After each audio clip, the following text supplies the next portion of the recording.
Avant de démarrer cette revue d'information, n'oubliez pas de vous abonner et d'activer la petite cloche de notification. Merci à vous. Bonjour à tous, on commence cette nouvelle revue d'information avec le cas Slimani qui a rejoint l'Olympique lyonnais, c'est désormais officiel pour un contrat de 18 mois. Une nouvelle aventure pour notre international qui aura à cœur de se relancer après un passage mitigé à Leicester, dans un championnat qu'il connaît déjà et où il avait fait forte impression durant son passage à Monaco. Le numéro 20 de l'OL a promis lors de sa présentation de mouiller le maillot et qu'il était très content de signer à Lyon et qu'il avait reçu de très bons échos de la part de son coéquipier et ami Ben Lamry. On souhaite bien évidemment à Slimani la réussite dans ce nouveau challenge.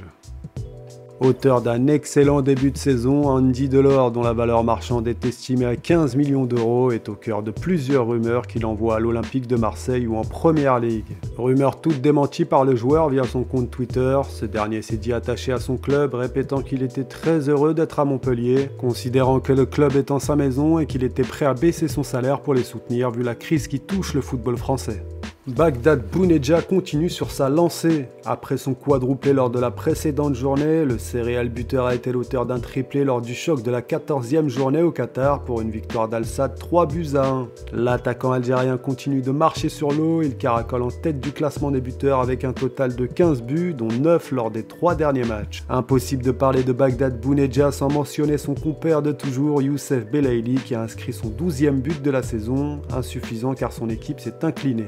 Direction l'Italie, abonné au banc de touche au Napoli, depuis le début de saison, Goulam a connu sa 4e titularisation en 8e de finale de la Coupe d'Italie. Auteur d'un match assez convaincant défensivement et tout en essayant d'apporter offensivement sur quelques actions, avec notamment sa belle qualité de centre, l'équipe de Gattuso se qualifie grâce à une victoire étriquée 3-2, prochain adversaire, l'AS Roma ou Spezia.